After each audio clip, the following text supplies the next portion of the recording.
Aarhus was known as one of Denmark's quiet, intelligent cities. It was clean, organized, modern, built on laws, freedom, and reason. To the world, it looked like a place where every individual could live exactly as they wished. But for Leah Anderson, a 28-year-old graduate student, the city felt strangely empty. Leah had grown up believing religion was a personal myth, useful for comfort, but irrelevant to truth. Her family had raised her to think that faith belonged to the past, something humanity had outgrown. Freedom, they said, meant living without God watching you. And Leah had believed that. She studied sociology at Aarhus University and worked part-time at a digital research lab. Her days were busy, her nights quiet. She had friends, independence, and complete control over her life. Yet something inside her felt unresolved. A question she could never silence followed her everywhere. If humans are truly free, why does my heart feel restless? At night, when the city fell silent and the lights outside her apartment dimmed, Leah often sat by her window staring into the cold Scandinavian sky. She had everything society promised, yet no peace. Therapy explained it as anxiety. Philosophy called it existential doubt. But none of it cured the heaviness inside her chest. One evening in early winter, as snow lightly covered the streets of Aarhus, Leah opened her laptop to research religious identity for a university project. Her task was simple: analyze how faith influences immigrant communities in Europe. Islam was only one of many topics. She typed a few keywords into the search engine, clicked through academic articles, reports, opinions. Most were critical, political, distant. She was about to close her laptop when a translated document opened accidentally in a new tab. The title read, "The Quran, Danish translation." Leah frowned. She almost closed it immediately. Islam in her mind was rigid, emotional, incompatible with modern Europe. She had seen the headlines. She had heard the debates. She had no intention of reading a religious book, especially that one. But before closing the tab, her eyes caught a single sentence near the top of the page. "Are those who know equal to those who do not know?" She froze. The words felt different. Not demanding, not threatening, not emotional, just questioning. Claim? Rational. Challenging. Leah leaned back in her chair, surprised by her own reaction. She told herself she was only reading out of academic curiosity. Just one paragraph? Just to understand the text better. She scrolled down. What she did not know, what she could not possibly know, was that this single moment, this accidental click in a quiet Danish apartment, was the beginning of a journey that would cost her everything she had ever known and give her something far greater in return. Leah read slowly. She expected harsh commandments, threats, anger. Instead, she found words that spoke about creation, balance, justice, and human responsibility. The language was firm but not cruel, powerful but not chaotic. The more she read, the more uncomfortable she became. Not because the words were offensive, but because they felt directed at her. The Quran did not beg for belief. It did not flatter the reader. It questioned the mind, challenged arrogance, and demanded honesty. That night, Leah barely noticed the time passing. Snow continued to fall outside, but inside her apartment, something far heavier was unfolding. She paused at a verse that spoke about humans being created with purpose, not randomness. Another verse spoke about the heart, not as an emotional organ, but as a place of understanding. How can a religious text sound logical? She whispered. She closed the laptop suddenly, her chest tight. This was not supposed to affect her. For days afterward, Leah avoided the document. She buried herself in work, met friends, distracted herself. But something had changed. The words followed her. She caught herself thinking about them during lectures, during meals, even while walking through the city. One evening, unable to resist, she opened the document again. This time, she read more carefully. The Quran spoke against blind following. It condemned oppression. It addressed men and women equally in responsibility. It warned against arrogance in power and hypocrisy in religion. This was not the Islam she had been taught to fear. A strange realization unsettled her. What if I was wrong? The thought frightened her. Admitting error meant her worldview, carefully built over years, was unstable. It meant freedom was not what she thought it was. It meant truth might exist independently of personal choice. Weeks passed. Leah read quietly, privately, telling no one. She did not search extremist websites, did not contact anyone, did not announce curiosity. She simply read. And slowly, something unfamiliar entered her life. Inner silence. The anxiety softened. The constant mental noise reduced. The Quran did not excite her. It steadied her. One verse, in particular, broke her resistance completely. We are closer to the human being than their own jugular vein. Leah stared at the screen, tears filling her eyes. How can God be close, she whispered, if I never felt him before? And yet, she felt something now. Not fear, not emotion, awareness. For the first time in her life, she did not feel alone. Leah did not convert overnight. There was no dramatic announcement, no emotional speech, no sudden transformation. What happened inside her was quieter and far deeper. For weeks, she lived between certainty and fear. The Quran had answered questions she did not even know how to ask, yet accepting its truth meant stepping into a life she had never imagined. Denmark taught her that belief was a private choice, but she was beginning to understand something else. Truth does not ask for permission from society. One night, alone in her apartment, Leah closed her laptop and sat on the floor. The city outside was asleep. No voices, no witnesses, just silence. She whispered, hesitantly at first, words she had practiced many times in her mind. I believe that there is only one God, and that He alone deserves worship. Her voice trembled. She did not know Arabic. She did not know rituals. She did not know how Muslims formally entered Islam. But she knew one thing with absolute clarity. Her heart had accepted what her mind had already confirmed. Tears rolled down her face, not from fear, but relief. For the first time in her life, belief did not feel inherited, emotional, or farsate. It felt chosen. Leah remained seated for a long time, overwhelmed by a strange mixture of peace and responsibility. Accepting Islam did not make her feel superior. It made her feel accountable. Every choice now mattered. Every action had weight.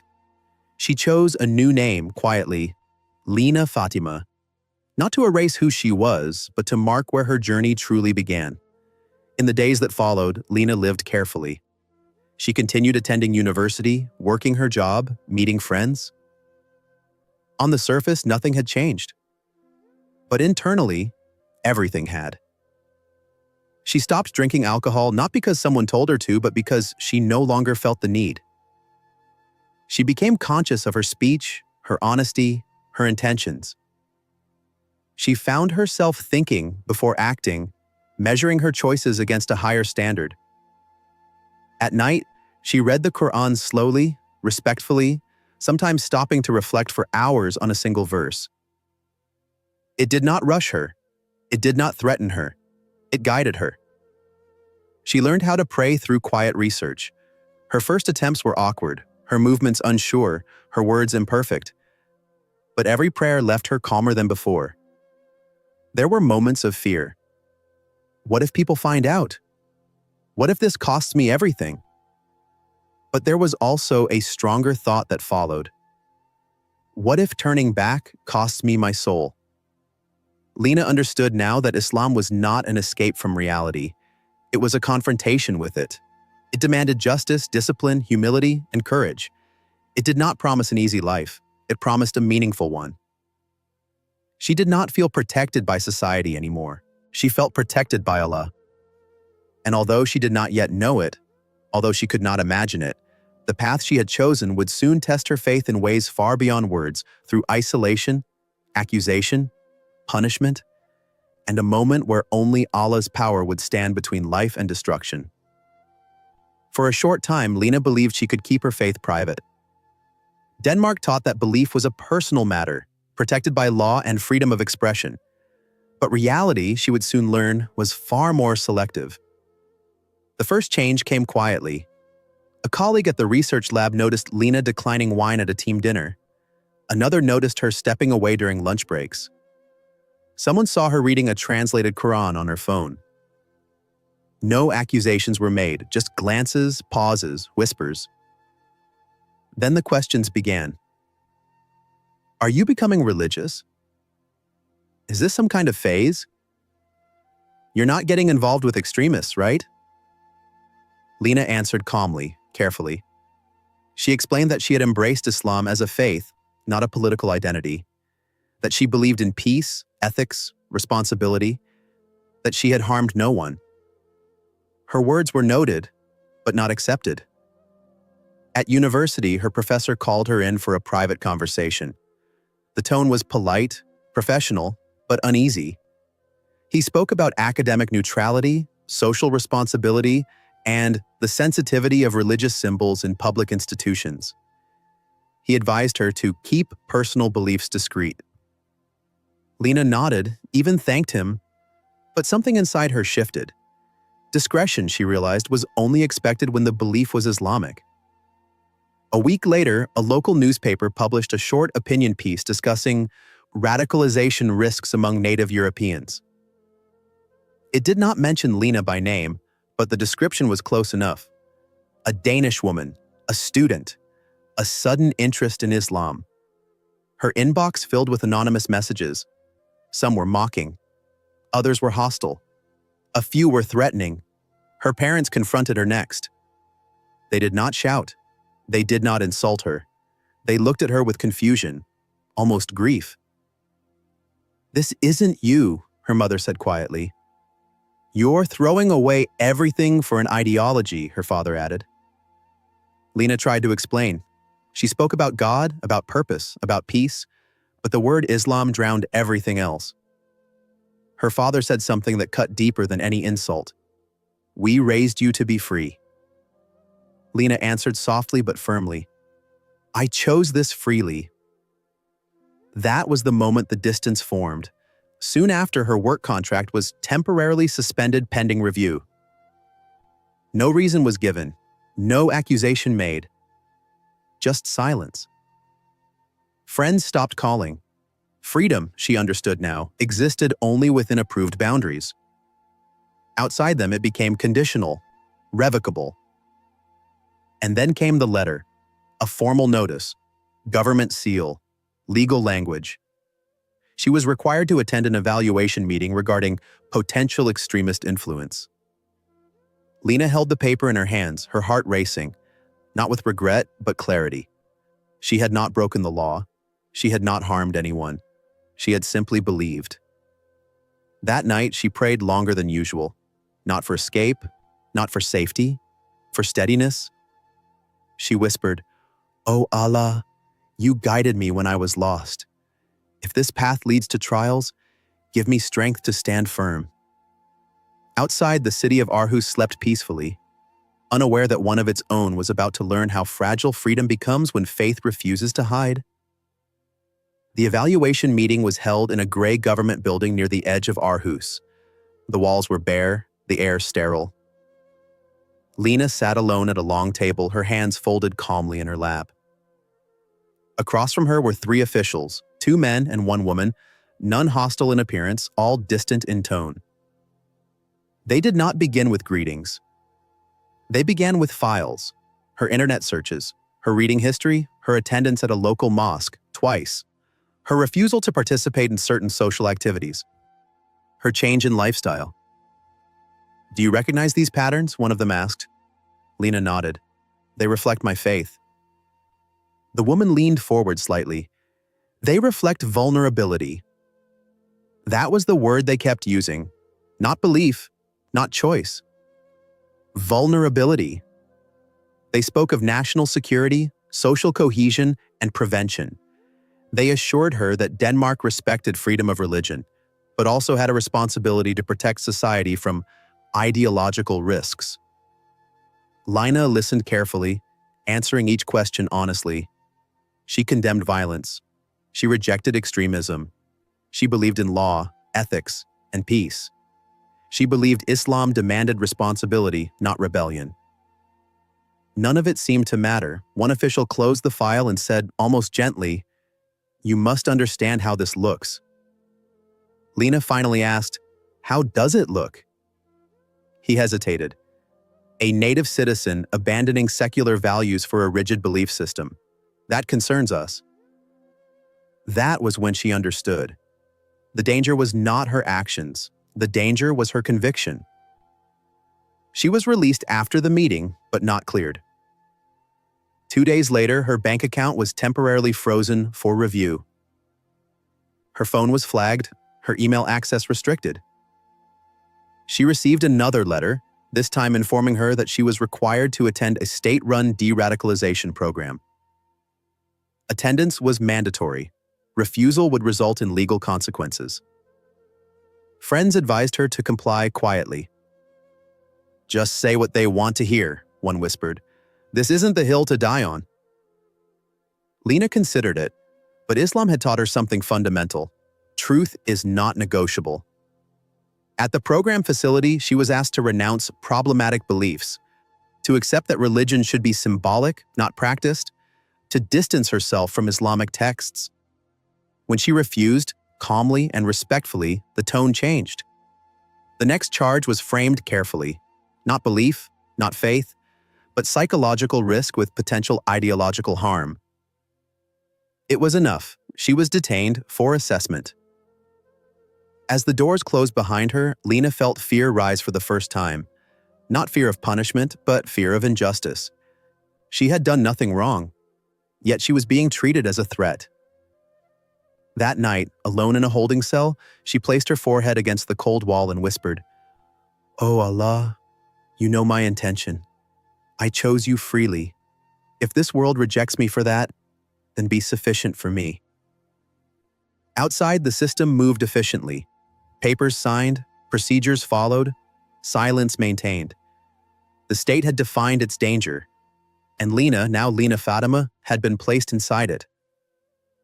The courtroom was silent when Lina Fatima was brought in. No handcuffs, no visible force, just procedure. Clean floors, wooden benches, a national emblem above the judge's seat. Everything looked lawful, orderly, civilized. And yet, Lina felt the weight of something deeply unjust. She stood alone, no lawyer of her choice, no supporters. The state-appointed counsel sat beside her, flipping through papers without ever meeting her eyes. The charges were read in careful language, stripped of emotion. Failure to comply with ideological rehabilitation. Risk of extremist influence. Refusal to renounce beliefs considered socially harmful. The judge listened, expression neutral. Lina was given a chance to speak. She did not raise her voice. She did not argue emotionally. She simply said the truth. "I have not committed violence. I have not called for it. I have not broken any law. I believe in one God, in accountability, in justice. If that is considered dangerous, then the danger lies in the definition, not in me." A murmur spread through the room. The prosecutor responded smoothly. He spoke of prevention, of patterns, of responsibility. He insisted the state was not punishing belief, only protecting society from where belief might lead. Lina realized something chilling. She was not on trial for what she had done. She was on trial for what she might become. The verdict came quickly. Temporary detention, mandatory ideological correction, restricted movement, monitoring. The judge concluded with a sentence that echoed in Lina's mind. This is not punishment. This is protection. Protection from faith. As she was led away, Lina felt a strange calm settle over her. Fear flickered, but it did not take control. The Quran had warned her of trials. It had told her that truth was often unwelcome, that those who believe would be tested. This was her test, The detention facility was not violent. It did not need to be. The injustice was quiet, efficient, normalized. Lena was placed in a small cell with white walls and a narrow window. The door closed with a soft, metallic sound. Alone at last, she sat on the floor. For the first time since her arrest, tears came freely, not from despair, but from exhaustion. She whispered a prayer she had memorized only weeks ago, her voice trembling but sincere. "Oh Allah, you see what they do. You know what they hide behind words. If this is my trial, give me patience. If this is injustice, be my witness." Days passed slowly. No Quran was allowed at first. No prayer mat. No visitors. Lena prayed silently, counting time by her breath, remembering verses by heart. Each prayer strengthened her resolve. They could isolate her body. They could not touch her faith. And although she did not know it yet, the very system that believed it had contained her had already begun to crack, quietly, invisibly, preparing the stage for a moment no court could control, no law could explain, and no authority could stop.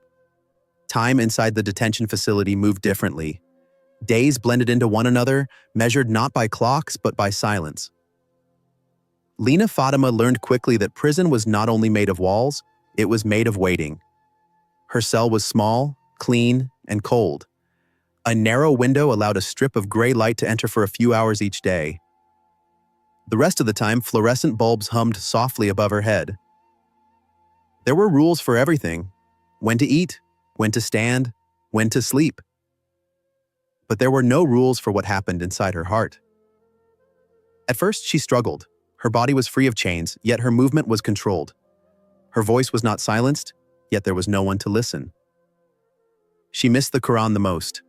The physical book had been taken from her, labeled as material under review. But what they could not take was what had already settled within her. Lena began praying in silence.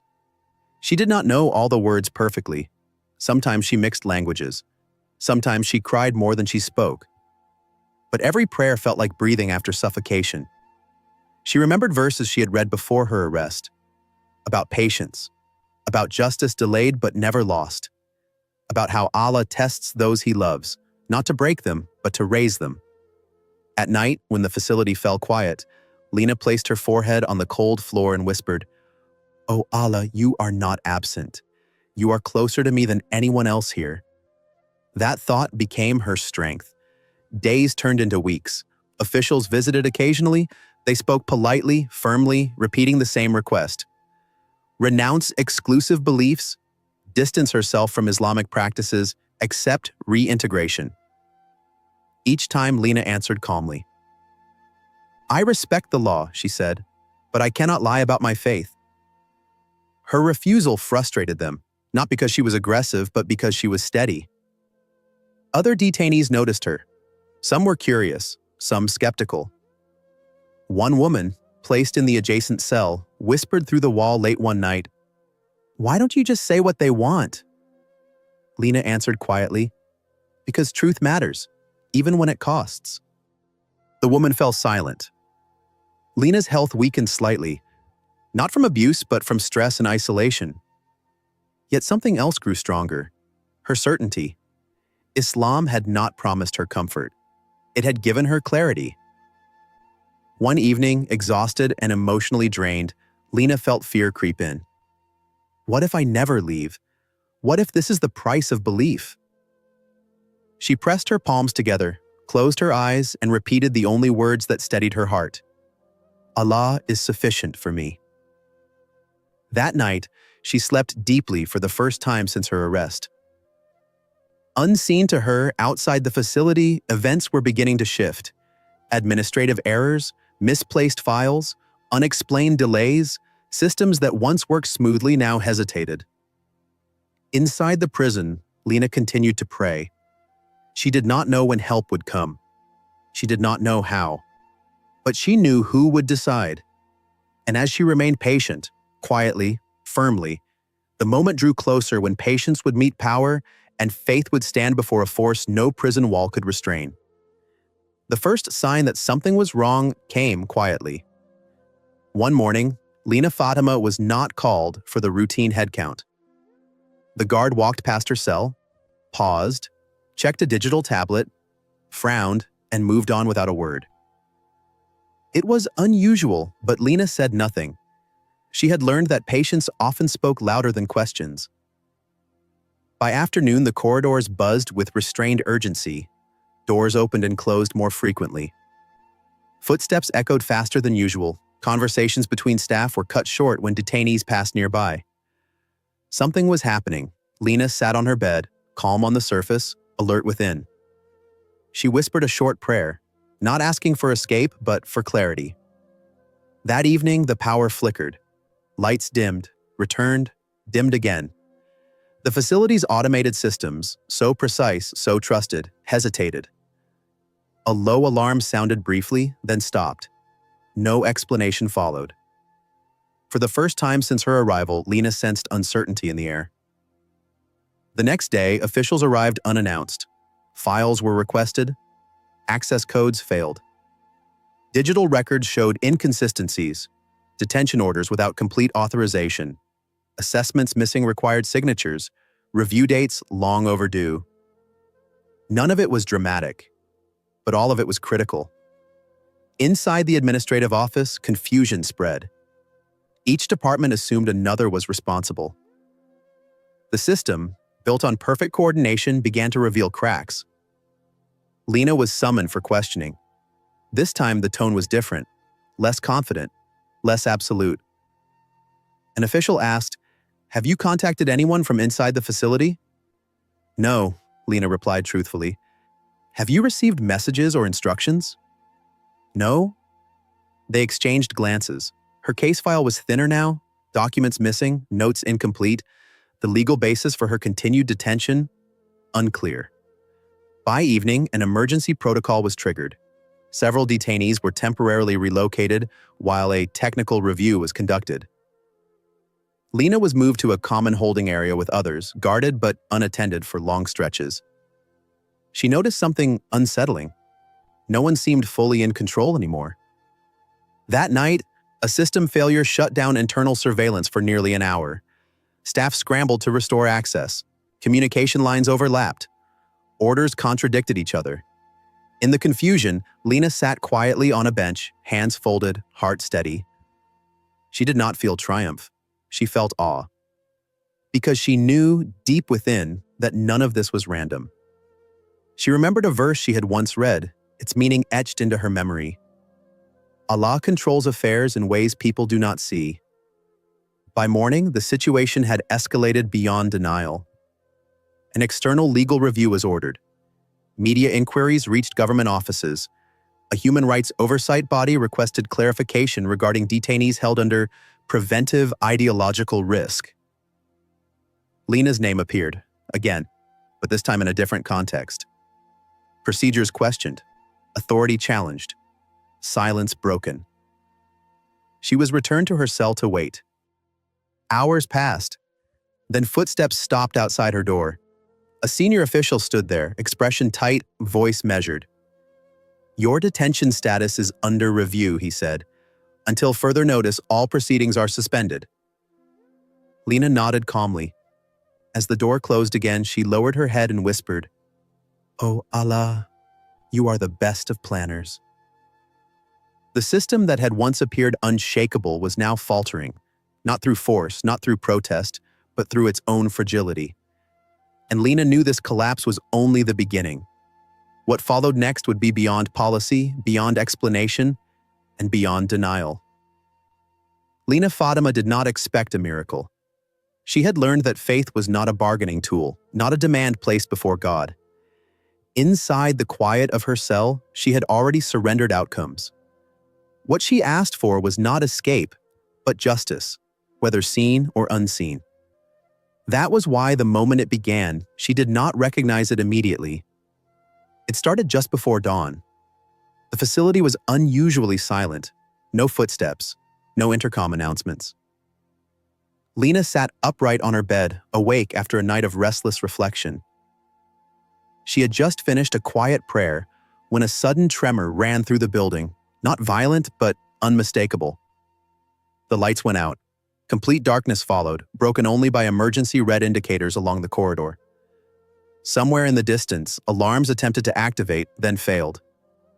For a brief moment, Lena felt fear rise. Then calm followed. She whispered softly, "Hasbi Allahu la ilaha illahu." Within minutes, the facility descended into confusion. Backup generators refused to stabilize.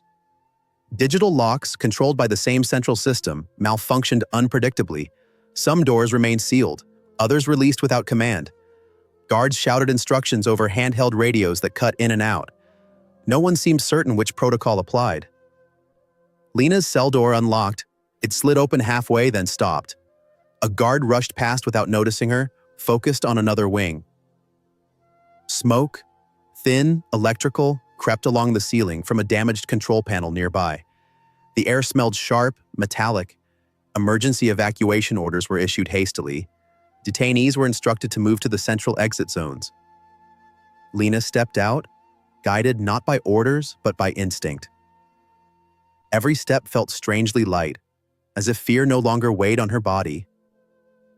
As she reached the corridor intersection, a loud crack echoed above. A heavy lighting fixture crashed onto the floor behind her, exactly where she had been standing seconds earlier.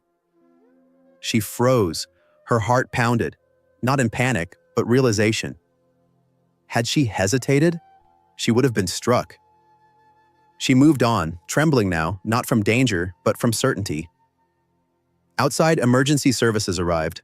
Fire crews, medical teams, inspectors.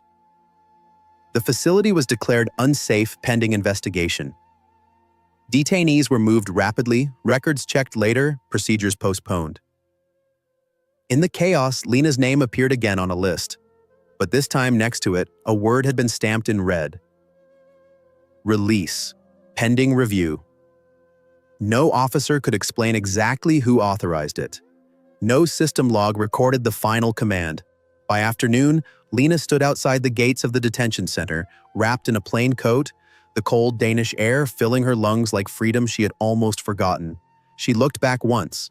The building stood intact, guarded, official, yet suddenly powerless.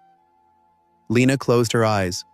Tears streamed down her face as she whispered, "Oh Allah, you saved me when I had no strength left. You opened a door no court could open. This was not chance. This was you." She understood then. The miracle was not fire, not destruction, not spectacle. The miracle was precision, timing, protection, deliverance without noise. And Lena Fatima walked away knowing with unshakable certainty, when Allah decides to protect someone, no system, however advanced, can stand in his way. Freedom did not arrive with celebration. There were no cameras waiting outside the detention center, no apologies issued, no official statements correcting the injustice. Lena Fatima walked away quietly, carrying nothing but a small bag and a heart forever changed. The city of Aarhus looked the same: clean streets, passing bicycles, cafes opening for the morning rush. People moved on with their lives, unaware that a life had nearly been erased behind secured walls. For Lena, everything felt new. She stayed temporarily with a Muslim family who had followed her case in silence, offering help without questions. They did not ask her to explain her miracle. They did not demand details. They simply said, "Allah protected you." And that was enough. In the weeks that followed, Lena's case quietly disappeared from public records. No charges were pursued. No explanation was given. Her passport was returned. Her bank access restored. The system moved on, as systems always do. But Lena did not. She understood now that her life was no longer hers alone. It had been spared deliberately. Precisely. Not for comfort, but for purpose. She spent long hours in reflection, reading the Quran again, slowly, deeply. Verses that once comforted her now carried new weight. Trials, patience, trust, justice beyond human courts. One verse stayed with her more than any other. And whoever puts their trust in Allah, He is sufficient for them. She had lived it. Lena chose not to return to her previous life. Some bridges, once burned by truth, could not be rebuilt, and she did not wish them to be. Instead, she prepared quietly to leave Denmark. Not in fear, in dignity. Before departing, she stood one last time by the sea outside Aarhus. The cold wind brushed her face. The water stretched endlessly before her, calm, powerful, indifferent to borders. She whispered a final prayer for the city that had tested her faith. "I do not hate you," she said softly, "but I no longer belong to you." In a new country, Lena began again, not as a symbol, not as a victim, but as a believer. She studied, worked at, and volunteered, helping others who faced isolation for choosing faith, identity, or truth. She never sought attention. She never told her story loudly. Those who needed it found it. When asked once why she did not speak publicly about what happened, she answered simply, "Allah saved me without noise. I do not need noise to honor Him." Her miracle was not just survival, it was transformation. From a woman searching for meaning to a woman anchored in certainty, from fear of loss to trust in provision, from conditional freedom to true submission. Lena Fatima's story did not end at the prison gates. It began there. And wherever she went, her life whispered a truth no system could erase. When Allah chooses someone for guidance, tests them with hardship, and saves them with precision, that life becomes a living proof that truth never needs permission to exist.